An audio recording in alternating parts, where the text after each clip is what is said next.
दोस्तों, कैसे हैं आप लोग। एक बार वापस से आपका स्वागत है मेरे चैनल में। आज हम बात करेंगे जो हमारे अंतर्राष्ट्रीय संगठन है उनके बारे में। अंतर्राष्ट्रीय संगठनों में एक संगठन के बारे में हमने पहले भी चर्चा कर ली थी, जैसे कि हमारा एक संगठन था विश्व व्यापार संगठन, तो उसके बारे में हमने पहले चर्चा कर ली थी। आज हम बाकी के संगठनों के बारे में बातचीत करेंगे। अब हमारे सिलेबस के अनुसार देखिए तो हमारे विश्व के 3 संगठन है इकोनॉमिक्स के अंदर। एक तुम्हारा वर्ल्ड बैंक, जिसे विश्व बैंक या वर्ल्ड बैंक ग्रुप कहते हैं। अंतर्राष्ट्रीय मुद्रा कोष, जिसे इंटरनेशनल मॉनेटरी फंड या IMF कहते हैं। और एक हमारा विश्व व्यापार संगठन, मतलब WTO, वर्ल्ड ट्रेड ऑर्गेनाइजेशन, ये कहते हैं। तो WTO के बारे में हमने पिछले एक लेक्चर के अंदर पढ़ लिया है। अब हम बात करेंगे जो हमारे विश्व बैंक है, अंतर्राष्ट्रीय मुद्रा कोष है, इन दो के बारे में आज के लेक्चर में बातचीत करेंगे। सबसे पहले बात करते हैं महामंदी की। महामंदी की बात करें तो इसे कहते हैं हम ग्रेट डिप्रेशन। ग्रेट डिप्रेशन की बात करें कि जब हमारा पहला विश्व युद्ध हुआ था, हम 1914 से 1918 के बीच में जब पहला विश्व युद्ध हुआ था, तो उस विश्व युद्ध के बाद में देशों के बीच में आर्थिक सहयोग बंद हो गया था। लगभग सभी ने संरक्षणवादी नीतियाँ अपनाना शुरू कर दी थी। और संरक्षणवादी नीतियों के अंतर्गत सब के सब जो व्यापार में निर्यात को बढ़ावा दे रहे थे और आयात को हतोत्साहित कर रहे थे। जब आयात को हतोत्साहित कर रहे थे तो सभी के सभी देशों के अंदर व्यापार धीरे धीरे ठप होने लग गया। अब इससे क्या, आर्थिक सहयोग धीरे धीरे बंद होने लग गया। इसलिए 1929 में महामंदी, मतलब ग्रेट डिप्रेशन आ गया। अब द्वितीय विश्व युद्ध के दौरान क्या, इस बात पर विचार किया गया था कि किस प्रकार महामंदी की स्थिति से बचा जा सकता है। क्यों? क्योंकि पहले विश्व युद्ध के बाद जब महामंदी आई तो दूसरे विश्व युद्ध के बाद फिर इस बात पर विचार करने लगा कि जैसे ही द्वितीय विश्व युद्ध खत्म होगा तो ये महामंदी दोबारा से ना आ जाए, तो ऐसा क्या करें। इसलिए सभी देशों को बुलाया गया अमेरिका में। कहाँ बुलाया गया? अमेरिका में। तो अमेरिका में क्या किया गया? एक ब्रेटन वुड समझौता किया गया। क्या ब्रेटन वुड समझौता किया गया? तो उस महामंदी से बचने के लिए 1944 में अमेरिका के ब्रेटन वुड शहर में एक सम्मेलन बुलाया गया। कब? 1944 में अमेरिका का जो ब्रेटन वुड शहर है उसमें एक सम्मेलन बुलाया गया 1944 में। और ब्रेटन वुड शहर में सम्मेलन आयोजित हुआ, तो उस सम्मेलन में ही को ही क्या कहते हैं? ब्रेटन वुड समझौता है, ब्रेटन वुड सम्मेलन कहते हैं। क्यों? क्योंकि कहाँ हुआ था? ब्रेटन वुड में। ब्रेटन वुड सम्मेलन की बात करें तो इस सम्मेलन में आर्थिक सहयोग के लिए 3 संस्थाएं स्थापित करने का निर्णय लिया गया था। इस सम्मेलन में क्या था? आर्थिक सहयोग के लिए क्या 3 संस्थाएं स्थापित करने का निर्णय लिया गया है। जैसे कि एक हमारा है पुनर्निर्माण और विकास के लिए अंतर्राष्ट्रीय बैंक। एक तो हमारे क्या, पुनर्निर्माण और विकास के लिए अंतर्राष्ट्रीय बैंक है, मतलब international bank for reconstruction and development, अर्थात IBRD जिसे कहते हैं। दूसरी संस्था हमारी अंतर्राष्ट्रीय मुद्रा कोष थी, जिसे IMF या इंटरनेशनल मॉनेटरी फंड कहते हैं। और तीसरा अंतर्राष्ट्रीय व्यापार संगठन, मतलब इंटरनेशनल ट्रेड ऑर्गेनाइजेशन या ITO कहते हैं। तो इस तरह क्या है, इस सम्मेलन में ये तय किया गया कि हम 3 संस्थाओं का निर्माण करेंगे। ब्रेटन वुड सम्मेलन में आर्थिक सहयोग के लिए 3 संस्थाएं स्थापित करने का निर्णय लिया गया, जिसमें हमारे IBRD, मतलब पुनर्निर्माण और विकास के लिए अंतर्राष्ट्रीय बैंक, दूसरा अंतर्राष्ट्रीय मुद्रा कोष की तो स्थापना कर दी गई। ये 2 की तो स्थापना कर दी, लेकिन US की जो सीनेट थी उसकी मंजूरी नहीं मिली। सीनेट तो आप समझते हैं, जैसे हमारे राजस्थान के हमारे देश के अंदर लोकसभा राज्यसभा होती है, उसी प्रकार अमेरिका में सीनेट होती है। तो सीनेट से क्या है, मंजूरी नहीं मिली। इस वजह से अंतर्राष्ट्रीय व्यापार संगठन की स्थापना नहीं हो पाई। तो 2 की तो हो गई, लेकिन एक की 1995 में जाके होती है। पहला बनता है हमारे कौन सा? विश्व बैंक समूह। क्या? विश्व बैंक समूह की बात करें, जिसे वर्ल्ड बैंक ग्रुप कहते हैं। विश्व बैंक समूह की बात करें, जिसे विश्व बैंक भी कहते हैं। विश्व बैंक में क्या होते हैं? 5 संस्थाएं होती है। कितनी? विश्व बैंक में 5 संस्थाएं होती है। और कौन कौन सी संस्था? सबसे पहली संस्था आती है हमारे IBRD। IBRD का मतलब होता है international bank for reconstruction and development. क्या है इसका पूरा नाम? International bank for reconstruction and development, इसका नाम है IBRD, जिसे पुनर्निर्माण और विकास के लिए अंतर्राष्ट्रीय बैंक भी कह सकते हैं। क्या? पुनर्निर्माण और विकास के लिए अंतर्राष्ट्रीय बैंक इसको कह सकते हैं। बात करें इसकी तो IBRD की स्थापना 1944 में हुई थी, जिसका मुख्यालय वाशिंगटन DC अमेरिका में। कहाँ पे इसका मुख्यालय? वाशिंगटन DC अमेरिका में इसका मुख्यालय। IBRD का अध्यक्ष की बात करें तो अभी कौन है? David Malpass. डेविड मालपास अभी इसका अध्यक्ष है। IBRD क्या है? एक कंपनी की तरह काम करती है। और ये क्या, सदस्य देश जो इसके जो सदस्य के देश क्या होते हैं IBRD में शेयरधारक होते हैं। अर्थात IBRD के अंदर जो पैसा लगाता है वही इसका सदस्य बन सकता है, जो इसके शेयर धारक है वही इसके सदस्य होते हैं। जिस देश के पास अधिक शेयर होंगे उस देश का मत मूल्य भी ज़्यादा होता है निर्णय लेने के अंदर। फिर बात करते हैं IBRD। तो IBRD काम क्या करता है, IBRD के कौन कौन से मुख्य कार्य है। पुनर्निर्माण और विकास के लिए जो अंतर्राष्ट्रीय बैंक है मतलब IBRD, तो इसकी क्या कार्य है। IBRD जो विश्व युद्ध में ध्वस्त हुए जो आधारभूत ढांचा है उसके पुनर्निर्माण के लिए वित्तीय सहायता उपलब्ध कराता है। तो ये क्या करता है, जो दूसरे विश्व युद्ध के अंदर जो ढांचे ध्वस्त हो गए हैं, जैसे हमारी पुलियाएँ हैं, बिल्डिंगें हैं, ऑफिसेज है, तो ये जो ध्वस्त हो गए, खराब हो गए, टूट गए, तो उनके पुनर्निर्माण के लिए क्या है, वित्तीय सहायता उपलब्ध कराता है क्या, IBRD। IBRD के द्वारा विकासात्मक गतिविधियों के लिए वित्तीय सहायता प्रदान की जाती है। जैसे कि हमारे भौतिक आधारभूत ढांचे का निर्माण होता है, शिक्षा, चिकित्सा, गरीबी, इस प्रकार की जो विकासात्मक गतिविधियां हैं उनके लिए वित्त की व्यवस्था की जाती है। IBRD के द्वारा सदस्य देशों के बीच में आर्थिक सहयोग को प्रोत्साहित किया जाता है। तो IBRD के द्वारा क्या, सदस्य देश है तो सदस्य देशों के बीच आर्थिक सहयोग को प्रोत्साहित करने का प्रयास किया जाता है। तो इस तरह हमने IBRD के बारे में देखा। फिर देखें IBRD जो के द्वारा सदस्य देशों को क्या आर्थिक सलाह भी दी जाती है। IBRD क्या करता है, जो सदस्य देश है उनको आर्थिक सलाह भी देता है यदि वहाँ पे किसी भी तरह की आर्थिक समस्या आती है। तो IBRD के द्वारा सदस्य देशों को आर्थिक सुधार लागू करने के लिए प्रेरित किया जाता है। IBRD क्या करता है, सदस्य देशों को आर्थिक सुधार लागू करने के लिए क्या करता है, प्रेरित करता है कि अपने देशों में आर्थिक सुधार लागू करो। फिर IBRD के द्वारा निम्नलिखित रिपोर्ट भी जारी की जाती है। कौन कौन सी, ease of doing business report, world development report. तो IBRD क्या दो तरह की रिपोर्टें जारी करता है, एक तो ease of doing business report, दूसरी वर्ल्ड डेवलपमेंट रिपोर्ट। फिर एक एग्रीमेंट की बात करते हैं जिसे टैसिट एग्रीमेंट कहते हैं। क्या, टैसिट एग्रीमेंट कहते हैं। टैसिट एग्रीमेंट क्या है, टैसिट एग्रीमेंट क्या है, एक अलिखित समझौता है। टैसिट एग्रीमेंट क्या है, एक अलिखित समझौता, अर्थात ये लिखित समझौता नहीं है। और ये किस किस के बीच है, अमेरिका और यूरोप के बीच में किया गया एक समझौता है जिसे हम क्या कहते हैं, टैसिट एग्रीमेंट कहते हैं। और इस एग्रीमेंट में क्या है, इस एग्रीमेंट के तहत अमेरिका और यूरोप के बीच में सहमति है कि विश्व बैंक का अध्यक्ष तो हमेशा एक अमेरिकी आदमी बनेगा। क्या, विश्व बैंक का अध्यक्ष क्या बनेगा, एक अमेरिका नागरिक बनेगा। और इसी के तहत अमेरिका यूरोप के बीच में सहमति है कि IMF मतलब अंतर्राष्ट्रीय जो मुद्रा कोष है उसका अध्यक्ष हमेशा एक यूरोपीय नागरिक बनेगा। तो विश्व बैंक का अध्यक्ष हमेशा एक अमेरिकी नागरिक बनेगा, तो उसी तरह अंतर्राष्ट्रीय मुद्रा कोष का प्रमुख कौन बनेगा, हेड हमारे एक यूरोपीय आदमी बनेगा। अब दूसरी संस्था की बात करें, दूसरी संस्था का नाम है अंतर्राष्ट्रीय विकास संघ, अंग्रेजी में कहें इंटरनेशनल डेवलपमेंट एसोसिएशन मतलब IDA। IDA की स्थापना 1960 में की गई थी। IDA की स्थापना कब की गई, 1960 में की गई थी। IDA और IBRD को संयुक्त रूप से विश्व बैंक कहते हैं। IBRD और IDA दोनों को मिलाकर क्या बोलते हैं, विश्व बैंक कहते हैं। अर्थात IDA और IBRD को संयुक्त रूप से विश्व बैंक कहा जाता है। तो आप इसे याद रखेंगे। IDA क्या होता है, विश्व बैंक की एक सॉफ्ट लोन की विंडो है। क्या है, एक सॉफ्ट लोन की विंडो है। अब IDA के तहत क्या, जो गरीब देश होते हैं उनको अनुदान और सस्ते ऋण उपलब्ध कराए जाते हैं। IDA के तहत क्या होता है, जो गरीब देश होते हैं उनको अनुदान और सस्ते ऋण उपलब्ध कराए जाते हैं। तीसरी संस्था आती है हमारी कौन सी, अंतर्राष्ट्रीय वित्त निगम। कौन सी आती है, अंतर्राष्ट्रीय वित्त निगम। बात करें IFC की, इंटरनेशनल फाइनेंस कॉर्पोरेशन की, जिससे क्या कहता है इंटरनेशनल फाइनेंस कॉर्पोरेशन। तो इसकी स्थापना कब की गई थी, इसकी स्थापना 1956 में की गई थी। इसकी स्थापना कब की गई, इसकी स्थापना 1956 में की गई। IFC मतलब इंटरनेशनल फाइनेंस कॉर्पोरेशन विश्व बैंक समूह है, इसकी वाणिज्यिक शाखा है। क्या है, इसकी एक वाणिज्यिक शाखा है। अब IFC क्या, निजी क्षेत्र को वाणिज्यिक दरों पर ऋण उपलब्ध कराता है। क्या करता है, निजी क्षेत्र होता है प्राइवेट सेक्टर, तो इसको क्या है, वाणिज्यिक दरों पर लोन उपलब्ध कराता है। इंटरनेशनल फाइनेंस कॉर्पोरेशन मतलब IFC निजी क्षेत्र को सलाह भी देता है अपने क्षेत्र के अंदर बढ़ावा देने के लिए। अगली एजेंसी आती है हमारी बहुराष्ट्रीय निवेश गारंटी एजेंसी। कौन सी एजेंसी, बहुपक्षीय निवेश गारंटी एजेंसी मतलब मल्टीलैटरल इन्वेस्टमेंट गारंटी एजेंसी, जिसे MIGA कहते हैं। तो MIGA की बात करें तो MIGA की स्थापना हमारे 1988 में की गई थी। कब, 1988 में की गई थी। MIGA निवेश के लिए बीमा उपलब्ध कराता है, जितने भी निवेश होते हैं उनके लिए क्या करता है, बीमा उपलब्ध कराता है, क्योंकि यह है इन्वेस्टमेंट गारंटी एजेंसी। और MIGA के द्वारा ऐसे देशों में निवेश को प्रोत्साहित किया जाता है जो कि राजनीतिक अस्थिरता के दौर से गुजर रहे हैं।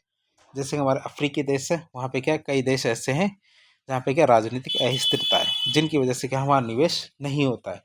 तो उसमें जो निवेश होता है तो उस निवेश की गारंटी दी जाती है किसके द्वारा? मीका के द्वारा।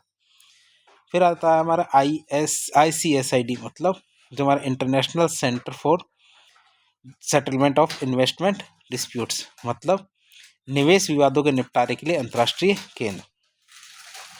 क्या निवेश विवादों के निपटारे के लिए जो अंतर्राष्ट्रीय केंद्र की बात करें तो ICSID की स्थापना 1966 में की गई थी। कब की गई थी? 1966 में इसकी स्थापना की गई थी। ICSID का कार्य अंतर्राष्ट्रीय निवेश संबंधी जो विवाद होते हैं इनको हल करना होता है। अब भारत में ICSID है, इसका इस संस्थान का सदस्य नहीं है, क्योंकि भारत क्या है, बायलैटरल विवादों को सुलझाना चाहता है, विवादों के लिए अंतर्राष्ट्रीय स्तर पर बातचीत नहीं करना चाहता। अर्थात जिस देश के साथ हमारे विवाद है, हम टेबल पर बैठकर, आमने सामने बैठकर उसके बारे में बात करेंगे। फिर बात करते आते हैं हमारा अंतर्राष्ट्रीय मुद्रा कोष, अर्थात इंटरनेशनल मॉनेटरी फंड। अंतर्राष्ट्रीय मुद्रा कोष की बात करें तो IMF की स्थापना 1944 में की गई थी। कब की गई थी? 1944 में की गई थी। IMF का मुख्यालय हमारे वाशिंगटन DC अमेरिका में। कहाँ पे? वाशिंगटन DC अमेरिका में इसका मुख्यालय। वर्तमान में 190 देश इसके सदस्य। IMF के कितने सदस्य देश है? इसके 190 सदस्य देश है। और नया सदस्य की बात करें तो हमारा जो अंडोरा है देश, IMF का सबसे नवीनतम सदस्य है। और अंडोरा कहाँ है? यूरोप में। IMF का 190वां देश बनता है हमारा कौन सा? अंडोरा देश। फिर बात करते हैं IMF क्या क्या कार्य करता है। IMF की कार्यों की बात करें, IMF के सदस्य देशों में यदि किसी देश में भुगतान संतुलन का संकट आता है, अर्थात उन्होंने आयात तो कर लिया लेकिन आयात के बदले पैसे चुकाने के लिए पैसे नहीं है, तब वह देश क्या है, IMF से मदद ले सकता है उस पैसे को चुकाने के लिए। IMF के द्वारा फिर वो ऐसे भुगतान, अंतर्राष्ट्रीय भुगतान जो रुके हुए रहते हैं उनको पूरा करवाया जाता है। IMF के द्वारा वैश्विक अर्थव्यवस्था पर नज़र बना के रखी जाती है कि दुनिया के अंदर क्या चल रहा है। IMF के द्वारा अपने सदस्य देशों की जो मौद्रिक नीति है इसके बीच में समन्वय स्थापित किया जाता है। IMF का कार्य वैश्विक विनिमय दरों में स्थिरता लाना है। क्या है? जो वैश्विक विनिमय दर है, अर्थात एक देश की दूसरी देश की मुद्रा के बीच में जो विनिमय दर है उसमें क्या स्थिरता लाना है। IMF के द्वारा अपने सदस्य देशों को आर्थिक सुधार के लिए प्रेरित करना है। IMF के द्वारा क्या अपने सदस्य देशों को किसके लिए प्रेरित करना है?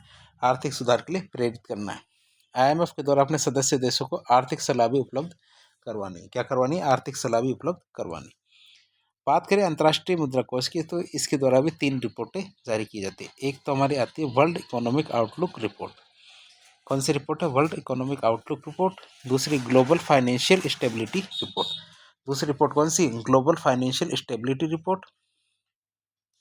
तीसरी रिपोर्ट हमारी राजकोषीय निगरानी रिपोर्ट। तो 3 रिपोर्टें हैं जो IMF के द्वारा जारी की जाती है। पहली वर्ल्ड इकोनॉमिक आउटलुक रिपोर्ट जिसे WEOR कहते हैं। दूसरी ग्लोबल फाइनेंशियल स्टेबिलिटी रिपोर्ट जिसे GFSR कहते हैं। और तीसरी हमारी कौन सी? राजकोषीय निगरानी रिपोर्ट जिसे फिस्कल मॉनिटर रिपोर्ट कहते हैं। तो इस तरह IMF के द्वारा 3 तरह की रिपोर्टें जारी की जाती है। फिर बात करें अंतर्राष्ट्रीय मुद्रा कोष की तो अंतर्राष्ट्रीय जो मुद्रा कोष है इसकी क्या संरचना है? संरचना की बात करें तो इसकी संरचना कैसी है? 3 स्तर की इसकी संरचना है। सबसे ऊपर आता हमारा बोर्ड ऑफ गवर्नर्स, अर्थात बोर्ड ऑफ गवर्नर्स की बात करें तो IMF की बोर्ड ऑफ गवर्नर्स संस्था IMF में निर्णय लेने वाली सबसे ऊंची संस्था होती है। IMF में निर्णय लेने वाली सबसे ऊंची संस्था कौन सी होती है? ये हमारी बोर्ड ऑफ गवर्नर्स होती है। IMF के सदस्य देशों के जो वित्त मंत्री है और केंद्रीय बैंक के जो गवर्नर है बोर्ड ऑफ गवर्नर्स में भाग लेते हैं। जैसे भारत का जो वित्त मंत्री है, साथ ही साथ जो शक्तिकांत दास जी है हमारे गवर्नर रिजर्व बैंक के, ये दोनों के दोनों क्या है, IMF की जो बोर्ड ऑफ गवर्नर्स में क्या है, शामिल होते हैं। IMF के जो बोर्ड ऑफ गवर्नर्स में महत्वपूर्ण निर्णय लेने के लिए 85% वोट यस में होने चाहिए। उसी के बाद क्या है, जो भी निर्णय होगा वो लिया जा सकेगा। इसके नीचे आता हमारा कार्यकारी निदेशक अर्थात एग्जीक्यूटिव डायरेक्टर। IMF में दिन प्रतिदिन के निर्णय लेने का कार्य कार्यकारी निदेशक के द्वारा किया जाता है, अर्थात रोजाना का एजेंडा कि रोजाना किस चीज़ पे चर्चा करनी है, तो ये डिसीजन किसके द्वारा लिया जाता है? ये हमारे कार्यकारी निदेशक के द्वारा लिया जाता है। फिर बात करें आईएमएफ के कार्यकारी निदेशक या एग्जीक्यूटिव डायरेक्टर की कुल संख्या कितनी होती है? 24 होती है। भारत की तरफ से आईएमएफ के कार्यकारी निदेशक अर्थात एग्जीक्यूटिव डायरेक्टर का सदस्य कौन है? सुरजीत भल्ला है। कौन? सुरजीत भल्ला भारत की तरफ से एक सदस्य है। अब बात करेंगे अगला मैनेजिंग डायरेक्टर या प्रबंध निदेशक की। किसकी? मैनेजिंग डायरेक्टर या प्रबंध निदेशक की बात करें मैनेजिंग डायरेक्टर की, तो प्रबंध निदेशक या मैनेजिंग डायरेक्टर आईएमएफ का स्टाफ का प्रमुख होता है। आईएमएफ में जितना भी स्टाफ होता है उसका हेड कौन होता है? हमारा प्रबंध निदेशक या मैनेजिंग डायरेक्टर होता है। वर्तमान में आईएमएफ के स्टाफ का प्रबंध निदेशक कौन है? Kristalina Georgieva. कौन है हमारी एमडी? कौन है आईएमएफ की? क्रिस्टलिना जॉर्जिवा है। और क्रिस्टलिना जॉर्जिवा कहाँ की? बुल्गारिया देश की नागरिक है। कहाँ की? जो बुल्गारिया देश है तो इसकी नागरिक हमारे क्रिस्टलिना जॉर्जिवा। अंतर्राष्ट्रीय स्तर पर आईएमएफ का प्रतिनिधित्व किसके द्वारा किया जाता है? प्रबंध निदेशक के द्वारा किया जाता है। अंतर्राष्ट्रीय स्तर पर आईएमएफ का प्रतिनिधित्व क्या है? प्रबंध निदेशक के द्वारा किया जाता है। आईएमएफ की उप प्रबंधक निदेशक अर्थात डेप्यूटी मैनेजिंग डायरेक्टर कौन है? भारतीय मूल की गीता गोपीनाथ। कौन हमारी? गीता गोपीनाथ इसकी आईएमएफ की जो डेप्यूटी मैनेजिंग डायरेक्टर है। गीता गोपीनाथ की बात करें तो ये अमेरिकी नागरिक है जो क्या है? भारत की मूल निवासी है, भारतीय मूल की है। फिर विशेष की बात करते हैं विश्व बैंक और आईएमएफ इन दोनों को मिला करके जो ब्रेटन वुड्स जुड़वा के नाम से जाना जाता है। अर्थात इन दोनों क्या कहते हैं? ब्रेटन वुड्स जुड़वा। फिर बात करें आगे आईएमएफ की कोटा प्रणाली के बारे में। तो अभी पूछ लिया आपसे अंतर्राष्ट्रीय मुद्रा कोष की कोटा प्रणाली क्या है, तो उसके बारे में बात करते हैं। अंतर्राष्ट्रीय मुद्रा कोष की कोटा प्रणाली, तो आईएमएफ में किसी देश की जो भूमिका कोटा प्रणाली से डिसाइड की जाती है कि किस देश का कितना कोटा है, उससे उसकी क्या भूमिका के बारे में पता चलता है। आईएमएफ की कोटा प्रणाली में कौन कौन सी बातें निर्धारित की जाती है? पहली चीज आती है अंतर्राष्ट्रीय मुद्रा कोष की कोटा प्रणाली में योगदान। सवाल ये आता है हमारे अंतर्राष्ट्रीय जो मुद्रा कोष है इसकी जो कोटा प्रणाली में है इसमें योगदान की बात करें तो एक मिनट, योगदान की बात करें तो आईएमएफ का प्रत्येक सदस्य क्या है? हमें आईएमएफ का प्रत्येक सदस्य देश आईएमएफ में जुड़ने पर कुछ मुद्रा का योगदान करता है। जब भी वह जुड़ेगा आईएमएफ से वह क्या करेगा? थोड़े बहुत पैसे लगाएगा अर्थात अपनी जो कोटा है उसके अंदर अपना योगदान देगा, जिससे कोटा सदस्यता कहते हैं। अर्थात जुड़ने के लिए कुछ न कुछ कोटा तो देना ही पड़ेगा, क्योंकि पैसे कहाँ से आएंगे अगर कोई पैसे देगा ही नहीं तो। फिर क्या होगा? आईएमएफ में योगदान अर्थात आईएमएफ में किसी सदस्य देश को आईएमएफ में कितना धन जमा कराना है ये तय किया जाता है। फिर देखिए आईएमएफ में योगदान के लिए आईएमएफ के सदस्य देशों को 75% धन स्वयं की मुद्रा में जमा कराना होता है, अर्थात उस देश में जो मुद्रा चलती है उस मुद्रा के अंदर वो 75% धन जमा करवाना पड़ता है। तथा 25% धन क्या दुर्लभ मुद्रा हार्ड करेंसी में जमा कराना पड़ता है। दुर्लभ मुद्रा किसे कहते हैं? मतलब वो मुद्रा जिसकी वैश्विक स्वीकार्यता है, अर्थात ऐसी मुद्रा जो पूरी दुनिया में चलती है। तो 25% धन क्या है? उसमें जमा कराना पड़ता है, जबकि 75% धन क्या है? स्वयं की मुद्रा में जमा कराना पड़ता है। आईएमएफ में योगदान के लिए क्या जमा कराए गए 25% धन या दुर्लभ मुद्रा को रिजर्व ट्रेंच भी कहते हैं। क्या कहते हैं? रिजर्व ट्रेंच भी कहते हैं, जो क्या 25% धन के रूप में जमा कराना पड़ता है। फिर बात करें दूसरी बात अंतर्राष्ट्रीय मुद्रा कोष में कोटा प्रणाली में जो मत मूल्य वो कैसे डिसाइड होता है? वोट वैल्यू की बात करें किसमें? Quota system in of IMF. तो अंतर्राष्ट्रीय मुद्रा कोष की जो कोटा प्रणाली है उसमें मत मूल्य कैसे डिसाइड किया जाता है? आईएमएफ की कोटा प्रणाली में जिस देश का कोटा ज़्यादा होता है उस देश का मत मूल्य भी ज़्यादा होता है। जिस देश का कोटा ज़्यादा होगा उस देश का मत मूल्य भी ज़्यादा होगा। वर्तमान में आईएमएफ के सदस्य देशों में अमेरिका का सबसे ज़्यादा मत मूल्य है। क्यों? क्योंकि उसका कोटा भी कितना है? 17% है। इसी वजह से अमेरिका का मत मूल्य कितना है? 17% है।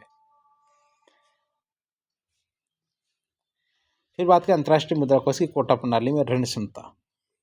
क्या ऋण क्षमता की बात करें? Credit capacity in quota system of IMF. IMF में सदस्य देश एक वर्ष में अपना कोटे का 200% तक ऋण ले सकते हैं। आईएमएफ के सदस्य देश क्या है? एक वर्ष में अपने कोटा का 200% तक ऋण ले सकते हैं। आईएमएफ में सदस्य देश कुल 600% ऋण ले सकते हैं। तो अंतर्राष्ट्रीय मुद्रा कोष की कोटा प्रणाली में ऋण क्षमता की बात करते हैं। आईएमएफ के सदस्य देश एक वर्ष में जितना भी उनका कोटा है उसका 200% मतलब जितना भी उनका कोटा है, जितना पैसा उन्होंने जमा करा रखे उनका दुगुना धन ले सकते हैं एक साल में। और टोटल की बात करें तो टोटल मिला के वो केवल 6 गुना या 600% रन ले सकते हैं। फिर बात करें अंतर्राष्ट्रीय मुद्रा कोष की कोटा प्रणाली में SDR को कैसे बांटा जाता है। SDR का मतलब होता है स्पेशल ड्रॉइंग राइट्स, ये विशेष आहरण अधिकार। तो ये कैसे डिसाइड किया जाता है, तो वो देखिए IMF की कोटा प्रणाली की बात करें तो इसमें बहुत सारे कारक होते हैं जिनके आधार पर इसको डिसाइड किया जाता है। और वो कौन कौन से कारक हैं, उस देश की GDP, तो इसका भारांश 30% होता है। उस देश में खुलापन या ओपननेस कितनी है, इसका भारांश 30%। अर्थव्यवस्था की गतिशीलता है, इसका भारांश 15% होता है। तो विदेशी मुद्रा भंडार या फॉरेक्स रिजर्व है, तो इसका भारांश कितना होता है, 5% होता है। तो हमने देख लिया IMF की जो कोटा प्रणाली है उसका निर्धारण किन किन कारकों के आधार पर किया जाता है। तो ये हमारे GDP के आधार पर तो 50% भारांश है। ओपननेस ऑफ इकोनॉमी, इसका भारांश 30% है।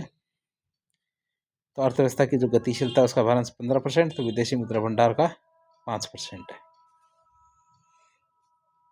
फिर बात करें सुधार, कोटा सुधार या कोटा समीक्षा की, तो हर 5 साल में कोटा समीक्षा या कोटा सुधार किया जाता है, तथा जिसका जितना कोटा है उसमें सुधार हर 5 साल के अंदर किया जाता है। विकासशील देशों की मांग है कि समय पर कोटा सुधार हो और उनके यदि सुधार होता है तो उनको लागू भी किया जाए, परंतु विकसित देश अपनी शक्ति को कम करना नहीं चाहते।